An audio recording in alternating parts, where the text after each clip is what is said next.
Boy, can I help you? Listen up. I'm bringing you the best content to ever exist in the door-to-door industry, from sales, leadership, recruiting, and personal development. Well, why would I need that? Because never before have we been able to collaborate with the top experts in their industries, sharing their secrets and techniques on what makes them the best. Wait, who are you? I'm your host, Sam Taggart, creator of the D2D Experts and D2D Con.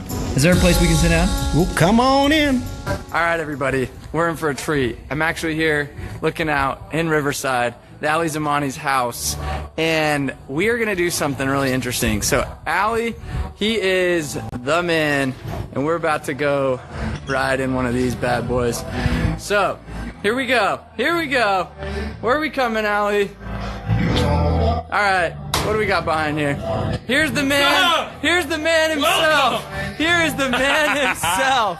All right. So, little background on Ali. He is the CEO of... Here we go. Here we go. Right. Want to ride in the... Oh, man. He's the CEO of Smart Home Pro, and he's got an orange Lambo. Got the monster too, buddy. Love it. Ready to go? Love it. Okay. So, there's his hot wife in the background. Wave, hot wife. Say hi, honey. Love it. Okay, so we are going to do this on the fly a little bit different than the typical one. So if you're watching this, share this, like this. If you've ever ridden in an orange... Holy cow, I can't even get in this thing. If you've ever ridden in an orange Lambo, give it a thumbs up. What's up, Kyle Clayton? Asim, what's up? So, little background on Ali. He is the CEO and founder of Smart Home Pro, which is a water filtration company, and then he's a CEO of another company, American Smart Home. Not to be confused with Smart Home Pro. So American Smart Home, they're a contracting company. So, but he got come open the door. He got his big start in energy sales. So if you're an energy guy like this right now. What's up, Frank?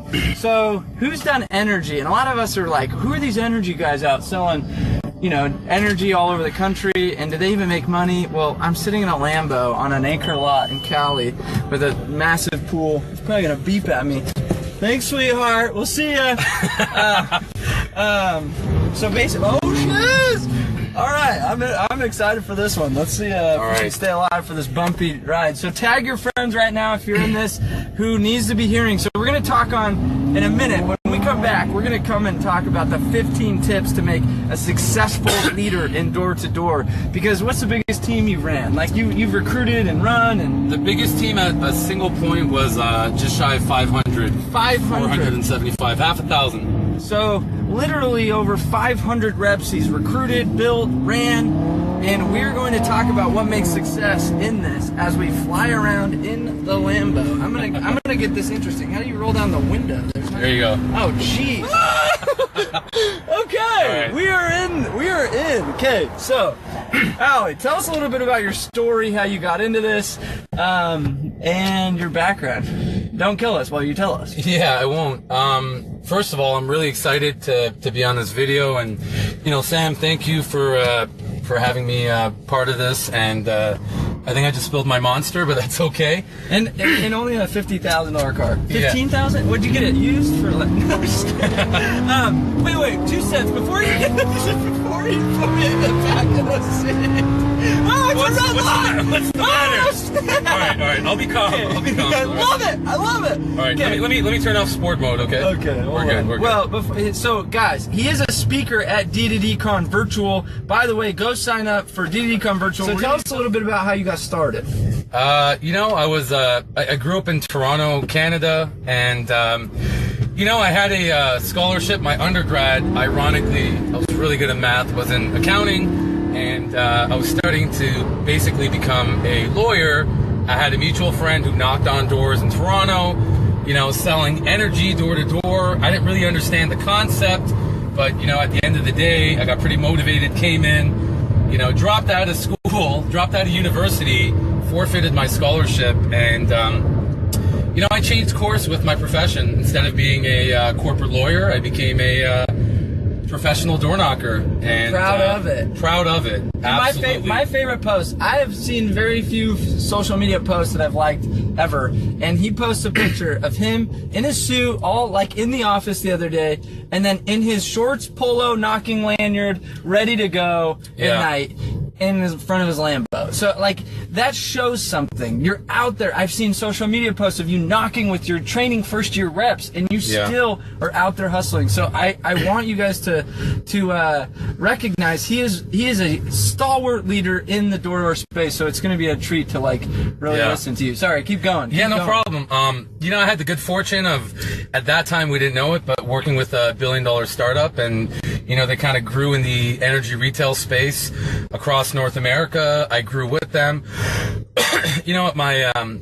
At my highest point, I managed probably just over a dozen offices between, Canada and the U.S., half a thousand, door-to-door sales reps, and probably 100,000 plus contracts per year. So I did really well, and I had the good fortune of working with them. But, more recently, I really got motivated to really kind of, become the true essence of an entrepreneur. I really wanted to build something. Pardon me? Loop back around. Yeah, we'll do. But keep going. Once we pass, Yeah.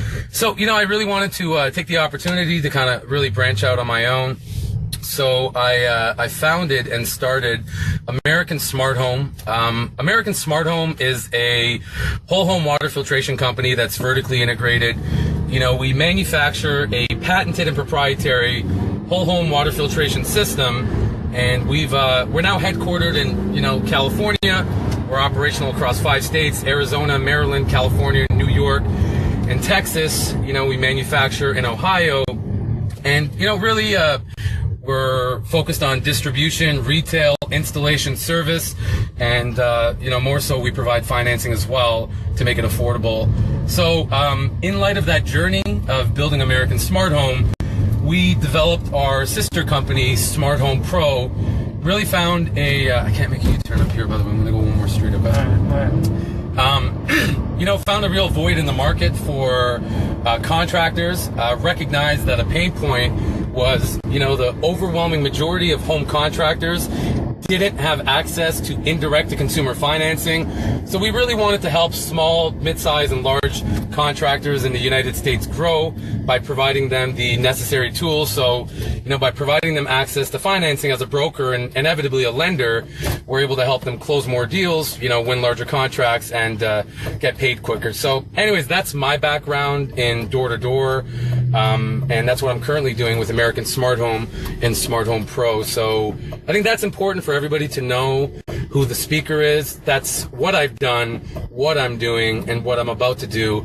And what we're going to be covering once we get back to the house is we're going to be covering something I put together a handful of years ago.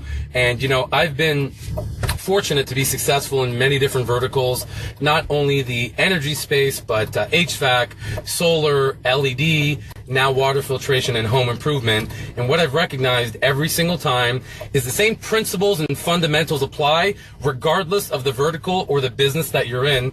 And that's what we're going to share today. And what we're sharing, or what I'm sharing rather, is I'm going to have to make a pretty awkward U-turn here. Give me a second. Money U-turn. Hopefully people don't honk. You're in a Lambo. You can do what the hell you want. Not if they hit me. Give me 1 second. Don't hit us, GMC. All right. Look at that turning radius. Oh, yeah. 5-point turn. So anyways, we're going to be covering the 15 tips to become an effective leader in door-to-door and how you become successful. And what I've done is I've coined some phrases and I've put the tips together, and, we're going to cover all of them on a very kind of high-level scale. But, for today's purposes, we're probably only going to go through a handful of them that me and Sam will select, and hopefully you guys can give us some feedback as well as we go through them. But, not to cut you off, if you're watching this, like a lot of these guys, Trevor Maddox runs his own company. Trey Warner runs his own company. Chad Oram, he's the #1 rep at Vivint last year. I mean, these guys That's watching great. this, Awesome. just so you guys know, the people, what's up, guys?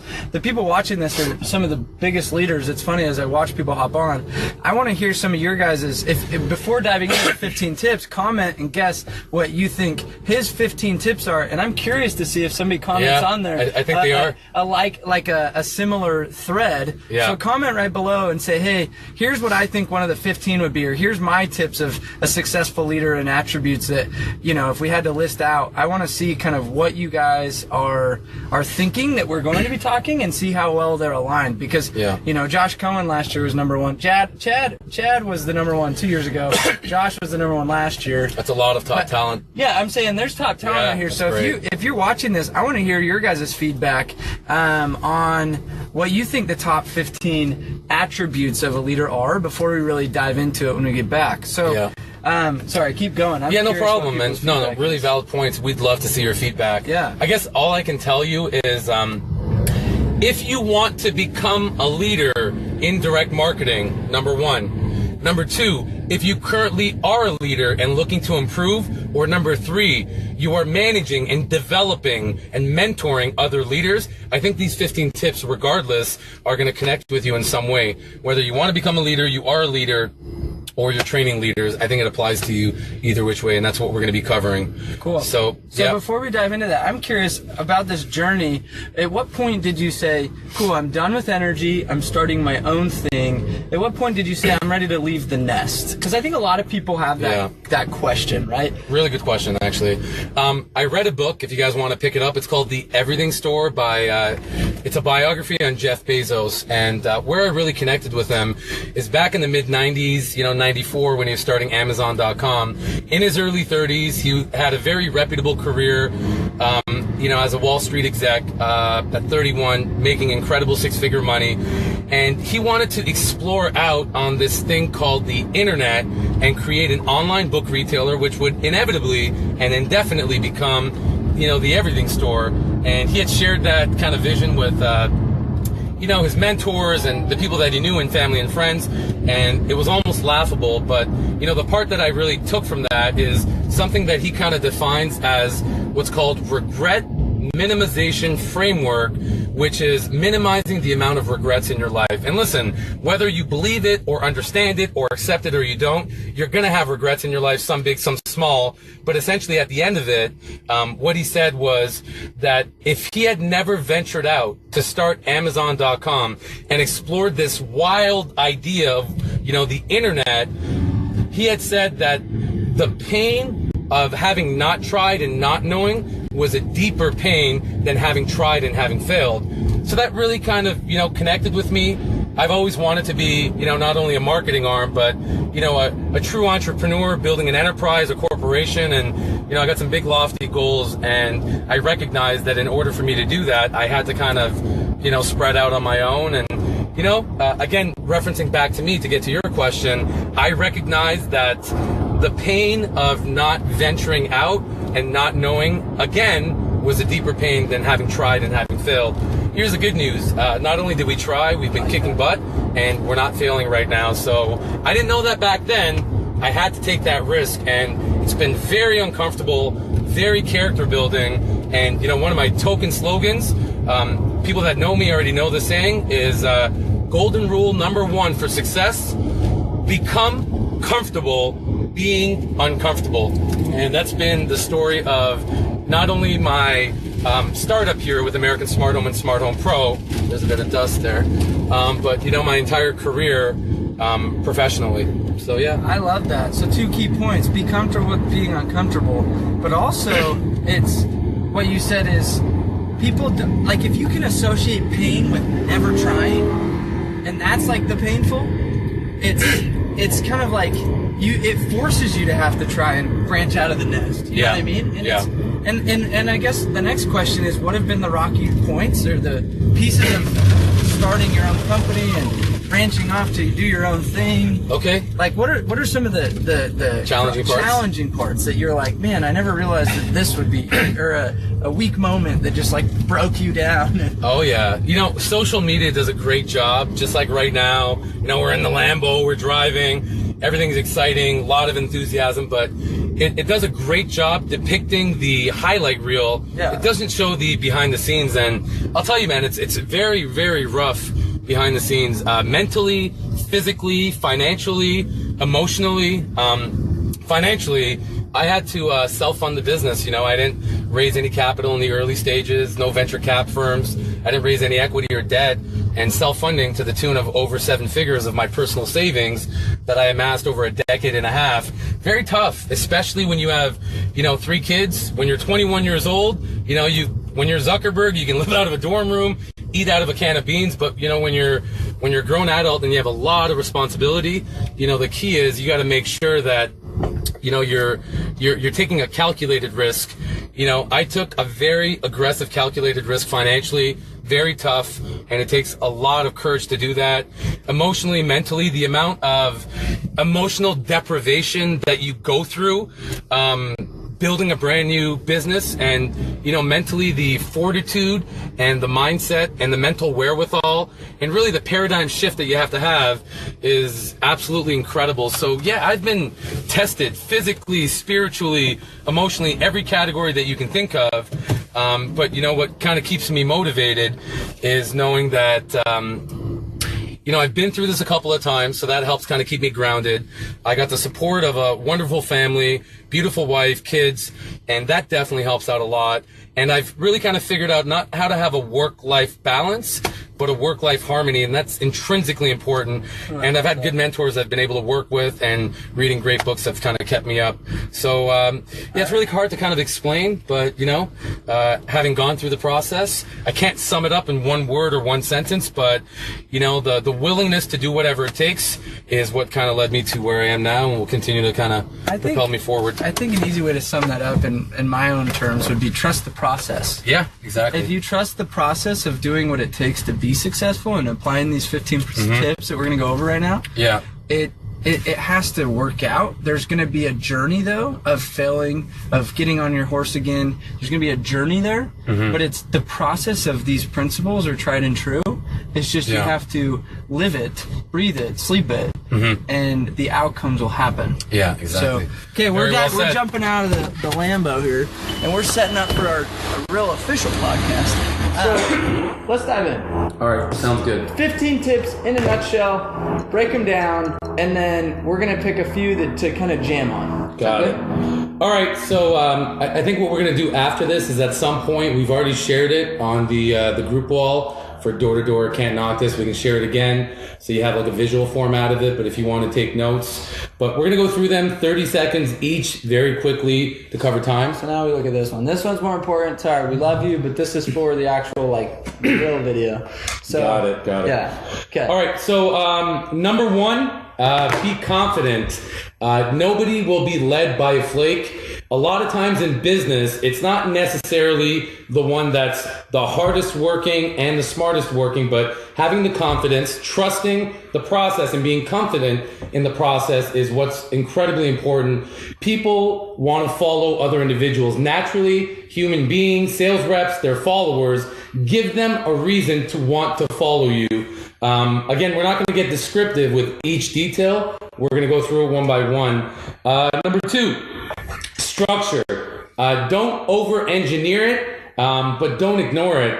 Having structure is important. You got to remember, individuals, human beings, were regimented beings, were creatures of habit and slaves of habit. And what we want to do is kind of create an environment where things are organized and things are structured. That's where people do really well. That's why, if you compare statistically people in high school versus university, you're going to have a higher fallout rate in post-secondary. If you compare an average job to an entrepreneur, you're going to have a higher fallout with the independent business owner because they're not used to being outside of a structured environment and creating it themselves. So as a leader, and again, I think this is probably one of the ones we're going to cover today, and I'm going to get more detailed, but have that structure. Number 3, coaching. Be what I call an early bird coach versus like the proverbial white knight. The early bird coach is proactive and takes proactive measures in advance versus waiting and being reactive sometimes when things are too late. As an example, if you have a sales rep that's trending in the area of compliance in a certain manner and you've recognized that, be able to coach them pre versus post, and you'll see the results are wildly different. So essentially that just means be a proactive coach versus a reactive coach. Number 4, training. Training is such like a broad and kind of like ambiguous term that kind of relates to everything, but with training, what I would say is you want to ensure that you train things and you train individuals the right way the first time. Yeah. Because a lot of times what happens is what you show others, they'll do half as good or twice as bad, right? So you want to show them the correct way. We've all heard that old adage, you know, you give them an inch and they take a foot. So when you're going out there and you're representing your product, your company, your service to the consumer, what you want to make sure is that you're training things the right way. Otherwise, a lot of times it takes 2 to 3 times the amount of time and effort to, again, be reactive and retrain them. A lot of times what I found, it's tougher to retrain and get someone to relearn and reframe something that they've already learned initially. So make sure they learn things the right way, because, you know, unlearning is equally, if not harder, than learning. It's like rebending a grown tree. Yeah, exactly. So number 5, focus on both will and skill. You know, people kind of fall into one or two buckets. You know, skill set's important. You have to learn how to kind of hone your craft, master your profession, tonality, body language, objection closing, learning the ins and outs. You know, becoming an expert in your field, in your product, in your service. So skill set is incredibly important, but, you know, don't undermine and underestimate your willingness to do what it takes. A lot of times sheer willpower, you know, I'll share a quote with you that I share about myself to others. You know, I managed to succeed despite myself a lot of times. And, you know, my sheer willpower was, you know, attributed to that. So we'll get more detailed into that as well. The next one I want to focus on is number 6, see opportunities and problems and lessons in mistakes. There's an old adage, you know, CANI, constant and never-ending improvement. Ooh, I like that. Yeah. Can I, constant and never-ending improvement. It's always about, remember, human evolution implies evolving, progressing, advancing, becoming better. You ask any individual 5 years down the road where they, you know, project their life or their business or family to be, and I'll tell you, 10 out of 10 times, they want to be, they have a desire to be further ahead than where they are today. So you constantly have to learn. You know, one of the books I read, the Four Agreements, if you get a chance to read it, by Paul Coelho, he references, you know, what's important is when you do something the first time that's incorrect, it's a mistake. But if you do it a second time and repeat it, it's now a decision. A lot of times we think we're making mistakes and we're, you know, taking the wrong action. But if you're doing that repeatedly over and over and over again, you've made a decision to act or enact in a certain way. So I think what's important is, you know, foresight, a lot of times trying to see where you want to be, whether it's a month down the road, 6 months, 12 months, it's kind of hazy, it's vague, it's foggy. You know, the old adage, hindsight is always 20/20. So see opportunities in problems and lessons and mistakes. If you don't learn from what you did wrong, then you haven't learned anything. Again, you probably see a lot of those memes. There's this one meme that I love. I never lose, I either win or I learn.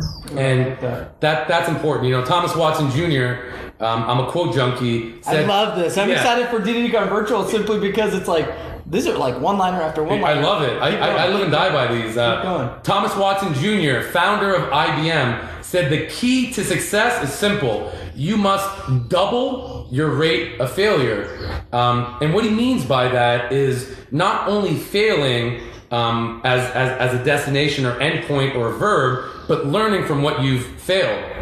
Just like Thomas Edison said, you know, after having failed 1,000 attempts to create the light bulb, he just said, I found 1,000 ways not to create the light bulb and 1,000 ways to intelligently begin again. So if you're not, quote unquote, intelligently beginning again after learning a lesson, then, you know, there's a problem in that. So that's number 6. Number 7, we're probably going to discuss this today. One of my favorite ones. Lead, don't manage. Okay? Leaders lead, managers manage. If you want to manage and become a go manage a call center, go manage a restaurant, a fast food joint, a call center. If you're looking to be a professional, in the arena of direct marketing and be a leader and an entrepreneur and grow your own business, you have to lead and you cannot just simply manage. And if you want to know, one of the key things that I've attributed to my success at a very young age has been my ability to lead by example. That's what I do day in, day out, week in, week out. And you know what that does for me, it really sets the bar at a very high level. I'm showing them that it can be done.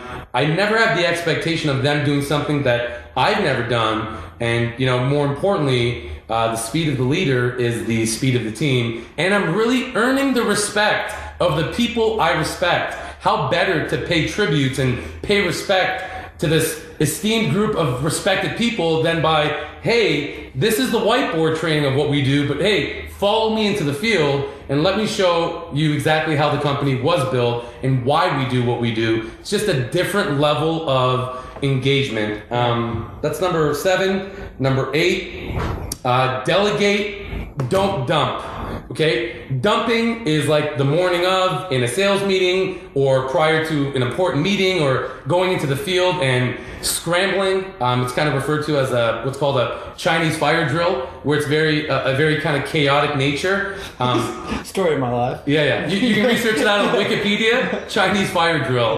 And it's a very chaotic environment. And, you know, I understand in direct sales, direct marketing, that's kind of par for the course and that's naturally going to happen. But delegate with the intention to improve. And if you're truly delegating, you should know in advance, not 5 minutes, you know, kind of last minute, like, hey, can you make the maps for territory? Or, hey, can you prepare this? Or can you do that? Or can you set up an installation? If you're truly delegating, you're giving a fraction of responsibility to somebody else with the intention to improve them. So let them know the night of, let them know in advance. And again, you want to temper that because a lot of times I put people on the spot. You know, somebody walks into the office and they're going to be one of my next regional sales managers. Oh, hey, by the way, Sam, we got 25 people in that room. We're going to do a great training class. Let me know when you're done, buddy. And I'll just walk right away. So it's important to put pressure, you know, at random moments. A lot of times I like to create these like artificial environments, high pressure environments, to see how they operate under pressure. Because what I look for is not just your ability to perform. A lot of people can do that, but your ability to perform, your ability to perform consistently, and your ability to perform under pressure. So I like to create high pressure situations. Oh, you want to run a sales office? Great, you're going to shadow me on Monday. You know, breakfast at 8 to 9 in the morning, 9 to 10 recruiter meeting, 10 to 11 managers meeting, 11 to 12 sales meeting, 12 to 2 interviews, 2 to 5 orientation, 5 to 9 leading by example in the field, 9 o'clock meet up with the leaders, do dinner, and you're going home at midnight and you're going to do it all over again. If you can sustain this environment of 12, 15, 18 hours of nonstop constant pressure and you haven't buckled and you're really kind of like not only surviving but thriving under those conditions, those are things I look for. Not someone that can sell or someone that can just manage a team. It's creating these environments I love that. artificially to see how they kind of respond. You know what I mean? I love that. You know, I do it with my family all the time. You know, my oldest, me and him play football all the time, and you know the traditional football with like father and son or whatever is, you know, throwing a ball, catching it, and no, put your pads on. I'm gonna tackle you. I'm gonna throw the ball hard. I'll put the basketball net down with my other son, and I'll start dunking on him. Like, hey, if I can be your hardest opponent, you're going to do incredibly well on the field. I love Same way when I role play. It's not this like mundane, repetitive role play like, oh, what's this about? I'm not interested. Insert rebuttal. Like, no. I'm going to be I'm very... going to be a dick on the door. Yeah. And if you can sell me, you could go sell. Oh, yeah. If I can be your hardest customer, today, this week, this month, it's going to be a breeze for you. I love Not creating this like, let's build up a false sense of accomplishment. That's not the way that it works. So I literally saw this YouTube video the other day, and it was no ball soccer. So it's up in Washington. This group of parents created this league with their kids where they play soccer with an invisible ball. And they're, great shot, man. Oh, darn. You know, oh, it's over there. Go get it. And I'm like, what the heck? Like, is that how you're going to train them to teach in the world? Like, no, you want to freaking beat them up, let them fall fall down, you have them scrape their knee, and it's like they're going to get back up, and that's life. And I think it's like such an interesting principle. I look at the millennial generation, and a lot of times as parents, they're just getting taught that it's like, it's bad to fall down, it's bad to get beat up, it's bad to lose, it's bad to get bullied around. It's like, no, that's what teaches character. So, sorry, keep going. No, that's really important. That's a really valid point. So moving on, we don't have much time. Number 9, engage yourself before you engage others. The first sale always, always, always is you. You have to sell yourself first. It's mandatory for me with my company. If you want to become a vendor, a regional, an IBO, a channel partner, whatever you kind of refer to it as, you want to run an operation, you want to franchise out American Smart Home. If you're going to be selling water filtration, guess what's happening?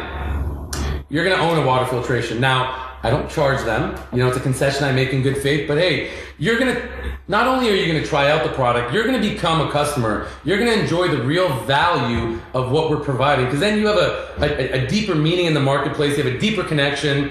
Yeah, exactly. We're drinking it right now. It's literally sitting right there. Like, this is actually tap water that we're drinking with our American Smart Home unit, which is purified water, which is cool. I mean, I thought that's really cool. It's not just like a water softener; it's a water filtration that does the effects of softening. Like, anyway, we won't get into it, but I love that it's like you eat, drink, sleep. You use it. You're a believer in the service. Look, listen. If you're looking to sell roofs for a living, you should have a newer roof.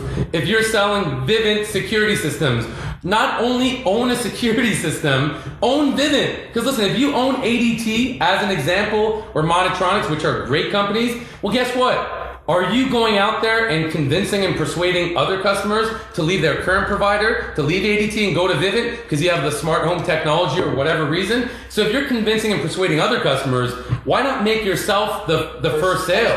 Yeah. You know, rip out your old unit, put in a new one. Solar might be a bit more complicated, but you get the point. Pest control, energy, whatever it is you're doing, you're always the first sale. Not only, by the way, in terms of the product, but also in terms of anything you're looking to engage into. Hey guys, we're going to start doing a 7-day work week, or we're going to start doing a 6-day work week. If you're not out there the first Sunday with them, if you're not out there the first Saturday, hey, we're changing our hours in light of, like, you know, it being sunnier longer. We're going to work till 9 p.m. The first 2 or 3 days, go out with them till 9 p.m. Hey, we're going to work in the rain today. It's raining money. And, you know, these catchphrases and this, you know, empty, like, motivation without substance doesn't work. You want to work in the rain, you know what you do? You grab your uniform, grab a poncho or an umbrella. I don't like to. That weighs me down. Go in the field. You want them to get soap to sell the product for your company or your team or your cause? Do it yourself. Always engage yourself before others. Do not ever recommend a book unless you've read it. Don't ever recommend a strategy unless you've done it. Or you're engaging with them at the same time. Love it. Yeah, cool. Moving on, number 10. Self-education. You know, learn not only what to teach, but how to teach. And it sounds like a silly catchphrase, but it's not. Self-education, why I love it versus like formal education, is formal education. By the way, I've learned formal education helps earn you a living. Self-education makes you wealthy. If you don't believe me, look at the Forbes 400. 2/3 of the wealthiest individuals in the world that are all billionaires are high school, college, and university dropouts. So formal education is important.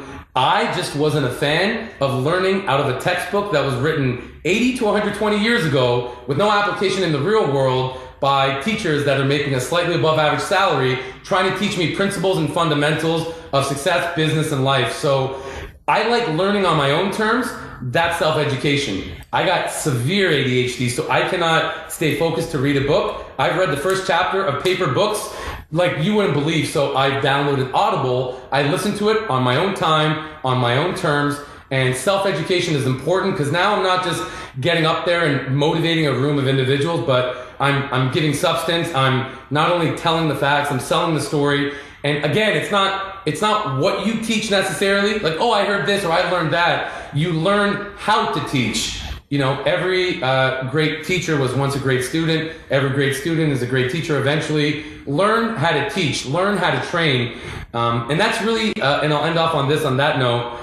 What's incredibly important is, developing a trainer is really key. Developing a leader. We're going to talk about that, but being able to train a trainer, that's on a whole new level. Now you're training someone that has the ability to train others, which is on a whole new scale outside of just training people. You're actually training other trainers that can train people for you. That's the epitome of where you want to get to in leadership, and the key is replication. So that's number 10. We're almost done. Number 11. I know Matus had brought up, a comment on the post that you had, and he had mentioned, what's the transition from a top sales rep into a leader, and I think the one that we're going to discuss, and we'll probably get into it a bit more, is be willing to give up the top spot. Great agents, great reps don't necessarily make great leaders. So you have to be a bit selfless, still kind of hone the skill of, leading by example, but have the ability to give up the top spot, recognize other individuals. Ding, ding, ding. And we'll get into that a bit more. And I think you had a second question, how's my golf game? I know we haven't golfed in 10 years, but my golf game is really good, by the way. You'd be happy, Matus. I can average 1 beer per hole, so it's been improving over the years. Hole in one every time. Okay, so that was number 11. Number 12, decisions. Understand and make decisions. Got to remember, indecision is still a decision. So without sounding cheeky, if you don't make a decision, you've decided not to decide, which is a decision in and of itself. So, in the words of Abraham Lincoln, I make my decisions quickly and I change them rarely, because when I make a decision, I stay committed to it. Now, listen, I'm rigid in my vision, but I'm flexible in my approach.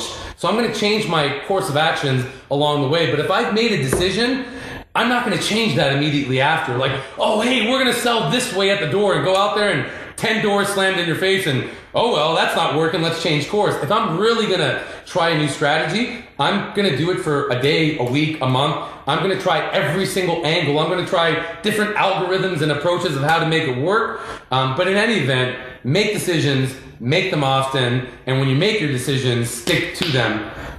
That's number 12. Number 13. I'm guilty of not doing this a lot, and I know a lot of sales professionals are in the same boat as me, but follow up.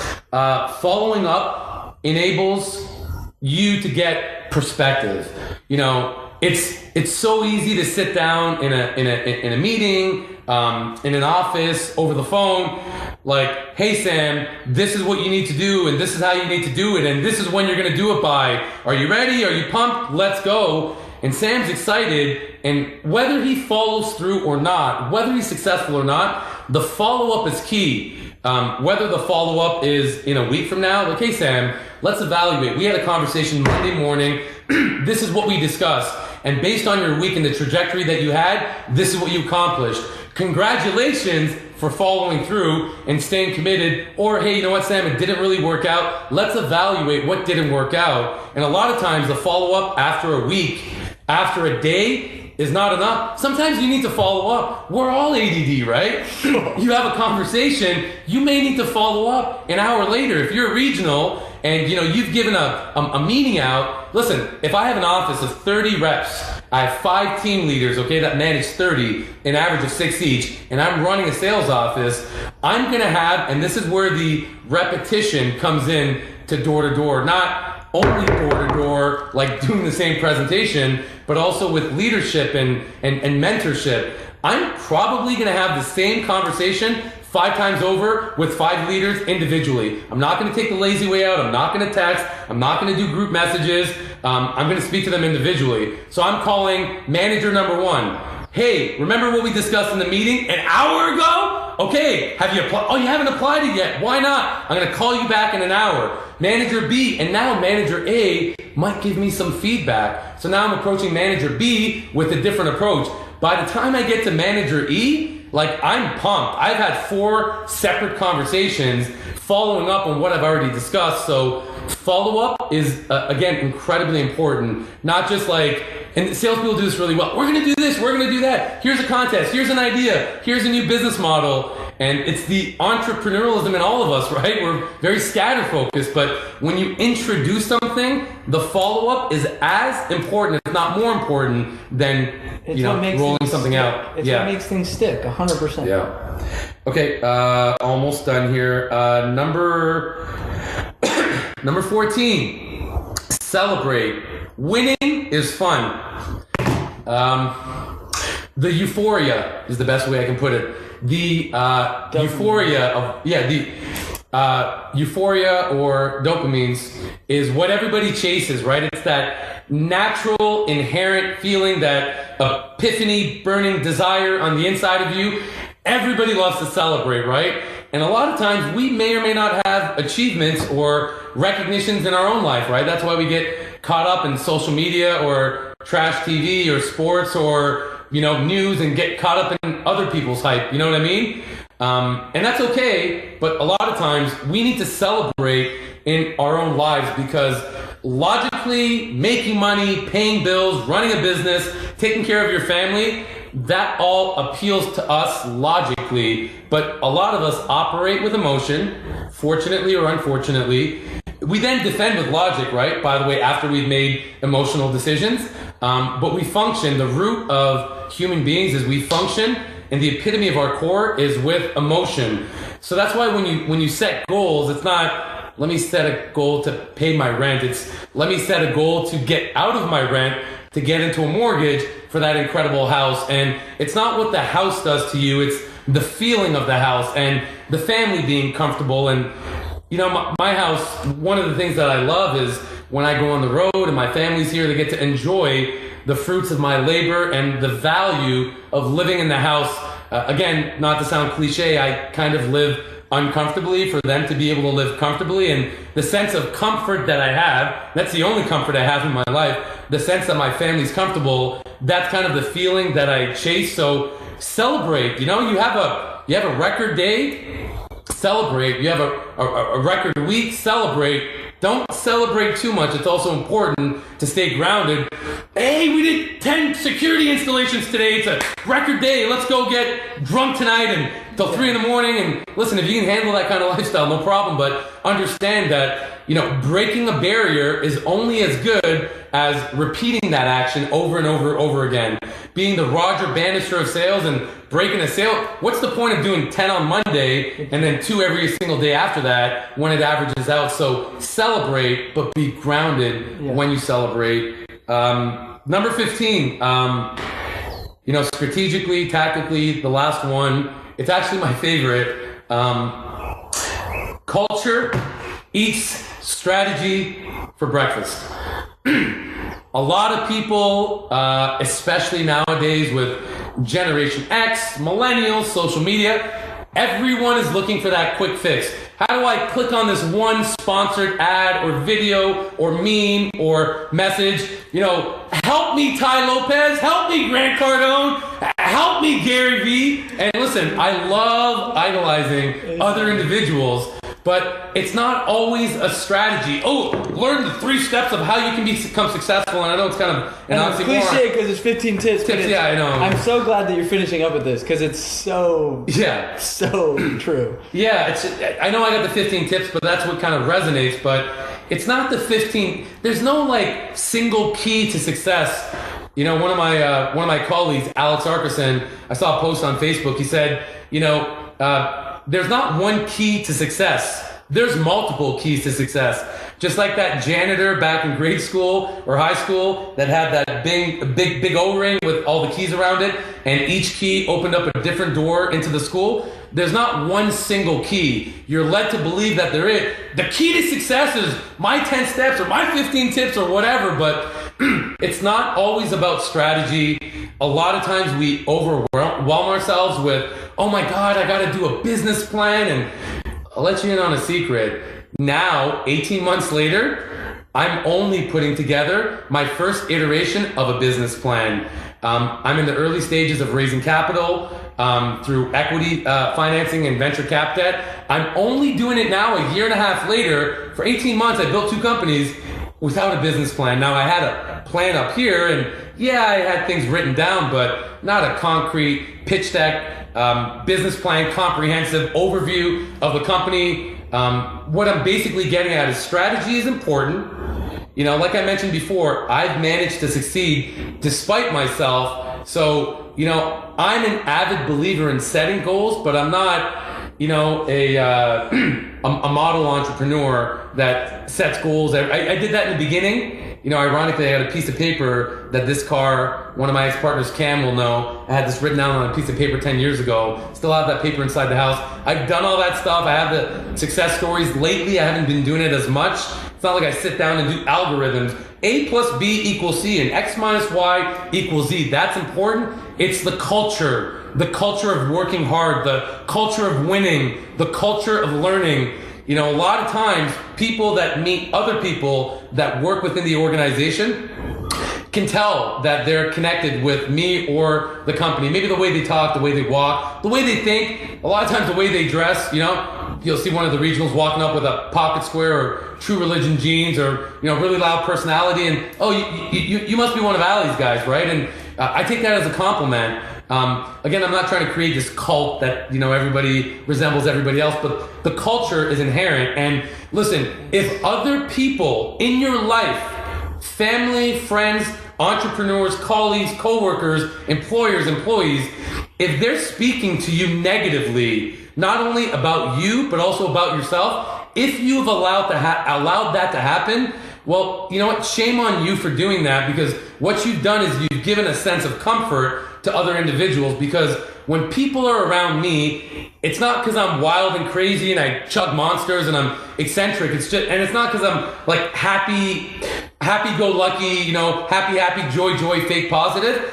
I truly am confident, I'm excited, I'm motivated. Listen, feelings are fickle, okay? Feelings come and go all the time. No one person, I'm not like this all the time. And if I told you I am, I'm lying. Feelings come and feelings go. What I pride myself on is being motivated and confident and excited and enthused the majority of the time. So what I'm getting at is, if other individuals are negative with you, what you've essentially done is created this kind of subculture where people can do that with you. Because when people are with me, it's like by default, they get excited, they get motivated, they want to be positive. So be careful how you build your culture. That's what's important. If there's anything I can promote from day one, create that culture. Again, it's a very broad and vague and ambiguous. What does culture mean? How do I determine it? But some of the most incredible companies, you know, I shared a quote yesterday on Facebook from Amazon, Jeff Bezos. He said, "Our culture is friendly and intense, but if push comes to shove, we'll settle for intense." And I love that. You know, it just kind of gives a meaning to the culture that he's created. And, you know, a lot of the core values that we stand for, you know, compelled by tomorrow, compulsive about today. That defines me in a nutshell. That's one of our core values.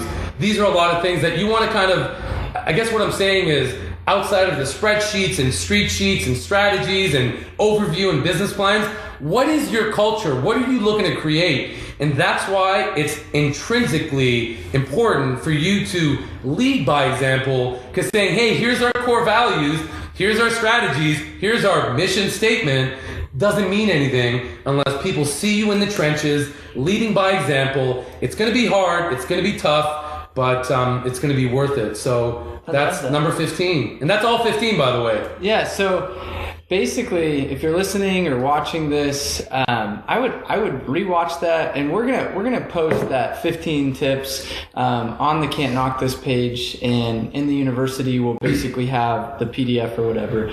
But I mean, we've kind of got to wrap up. I wanted to jam on a couple, but we spent a lot of time jamming on a few. But yeah, if you're watching this live or listening, we're gonna have we're going to do a couple videos after this. So it'll be in the university. And like I said, tag 5 people, and you'll get a free DDD Con ticket where Ali is speaking. So super excited, June 5th through the 7th. And then January 10th to the 12th is the in-person DDD Con. So I just want to sum everything up. And, you know, I've been nugget. I'm like, where's my overload? Yeah, I'm like, where is my notes? Like, hold on.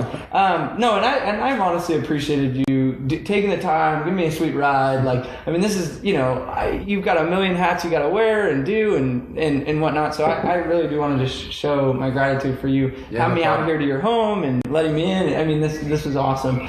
But I always finish the podcast with one question that's relevant. So it's kind of like, if you had to give the door-to-door community one piece of advice, meaning it could be directed to a leader like we've been talking to, or rep or owner or whatever, what advice would you give them? Just like in a just quick little answer, what's the one advice? Lead from the front. That's, if you want to know, the key to my success is leading from the front. A lot of times, I don't necessarily know what the right thing to do is. Remember, I have a sales-driven nature, sales-driven culture, and I think somebody asked a question, what's more important, by the way, on a side note, sales or operations?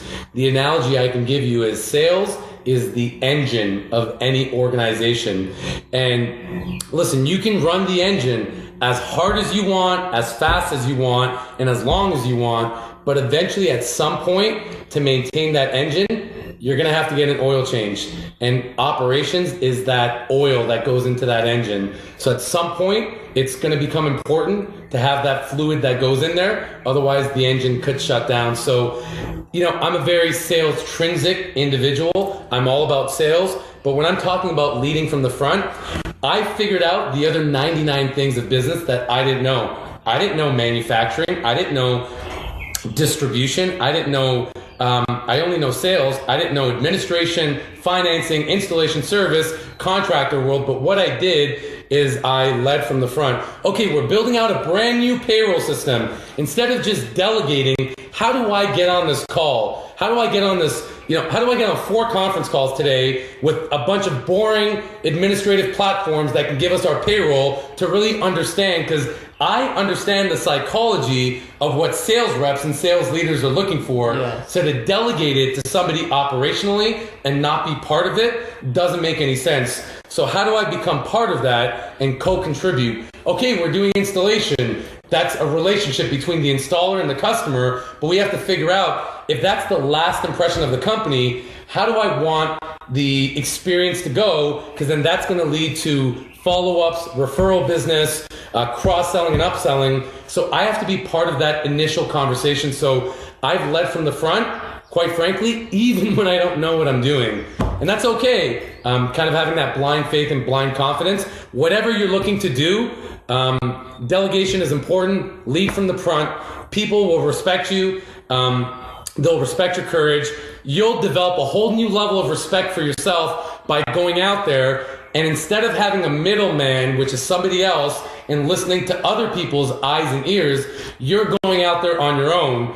No pun intended, pun intended, you are the door-to-door expert, right? So why rely on other people to tell you about your business? You go out there and you figure it out, because others take the path of least resistance. Oh, I don't really like Sales Rabbit because of A, B, and C, but you've never used Sales Rabbit, and it could be the most incredible tool that you have out there. You know what I mean? So lead from the front, dive in, both feet in, and what you'll do is you'll discover more about yourself. You're going to diversify you as an individual. And when you do that and you kind of take this this risk, and I'll tell you this much and we'll end off here maybe. At the end of the day, if you're anticipating that the upside potential is in greater perpetuity than the downside risk, to me it's worth it. Forget about spreadsheets and paper. Forget about analysts and consultants. If the upside potential, not short term, we're always playing the long game, the long haul. If the upside potential is greater and is a greater value than the downside risk, I'm jumping in. I'm leading from the front. I'm going to find a way to make it work. That's my advice. Love it. Love it. So share this, like this if you're still watching. We've had a lot of people engaging. We'll announce the winner. So tag 5 people right now that need to see this. They're leaders or reps or whatever. And we'll give you a free DDDCon ticket. We'll pick one winner and we'll announce that in a little bit. So super excited to hear from you in June, my man.